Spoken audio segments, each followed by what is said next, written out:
We're all just constantly bombarded with controversial links, articles, and videos every single day. It's just endless, right?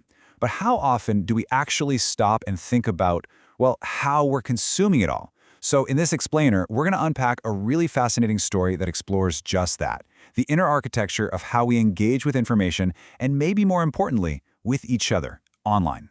Okay, so the core idea here is really powerful. Just imagine for a second, what if our digital lives weren't this constant battleground? What if they were, instead, a shared journey toward understanding? The story we're diving into follows 4 people who get hit with one of those controversial links. But here's the twist, and it's a big one. They decide to actually talk about it before a single person clicks on it. And right there, that's where all the tension starts to build. You've got this link, just sitting there, unopened. It's like it represents all the outrage, all the drama that just clogs up our feeds every day. And the simple act of not clicking it, well, that becomes the central conflict of the entire story. Kind of wild, right? So the nephew is the first one to speak up, and he says something we've all felt, right? That sense of urgency, that impatience, that little bit of FOMO, that fear of missing out on something really important.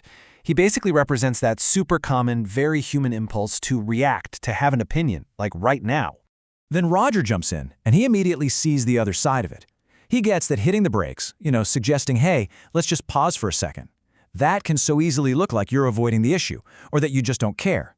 He brings this really crucial nuance to the whole idea of just waiting. And then the uncle adds this layer of deep empathy. And this is so key. He's not dismissing that feeling of urgency at all. He totally understands that when real pain or suffering might be on the line, being told to wait is, well, it's incredibly difficult. He's not arguing for indifference. He's pushing for a totally different kind of engagement. And that moment of empathy, it becomes a massive turning point. Suddenly, the whole discussion just pivots. It moves away from the external thing, the link, the news story, the outrage, and it turns inward. It starts focusing on the people themselves. And this leads to the core question that changes absolutely everything. It's one of those simple but totally profound ideas. Maybe the issue isn't what we're looking at, but how we look. The problem might not be the content itself, but the internal state we're in when we approach it. Suddenly, the focus shifts from the object to the observer. It's a huge deal. And this honesty, man, it just unlocks the whole story. The aunt admits, before I even open a piece of news, there's already anger waiting inside me. The nephew confesses, sometimes I'm just looking to prove that I'm right. And Roger reveals, and I look to feel that I'm not alone. They all realize they're not neutral observers at all.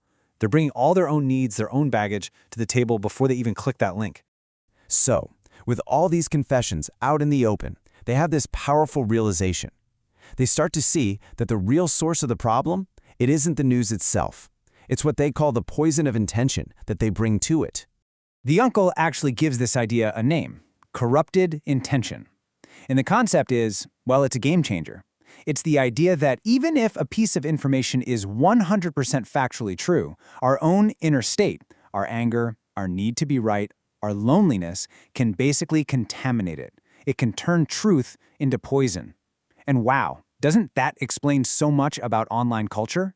It's how the exact same fact can fuel 2 completely opposite conclusions, turning what should be shared information into venom for our conversations.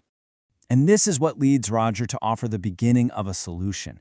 He thinks, well, if our individual intentions are so easily corrupted, maybe the antidote is community. The idea that by looking at this stuff together, we can actually help purify those intentions and maybe, just maybe, see things a little more clearly. From there, the story goes on to explore the flip side. What happens when we don't examine our intentions? It really delves into the consequences of looking at things alone, driven by what the text calls the ego, or even more powerfully, the hardened self. And the story makes this really crucial distinction. See, we're pretty good at identifying active, visible evil, right? The stuff that shouts and makes a scene. But the characters realize there's a much more subtle failure at play, postponed goodness. This is the good we just fail to do, the compassion we put off. It's that silent, invisible bystander effect, and the story suggests it might be even more corrosive in the long run. Then the uncle delivers this line that just hits you. He describes the ego not as something loud and arrogant, but as something cold. It's like stone. And, he says, it hardens the most when we're looking at another person's pain.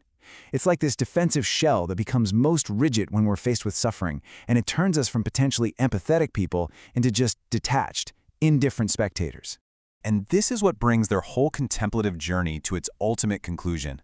The focus zooms out from just these 4 people and becomes this really powerful statement about, well, about all of us. It's about the conscience of the spectator. So here's the final insight, the big takeaway. The story isn't just about the people who do good or evil.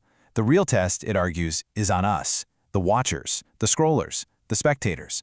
Our collective ability to engage with empathy instead of with that cold detachment is what truly defines the health of our civilization.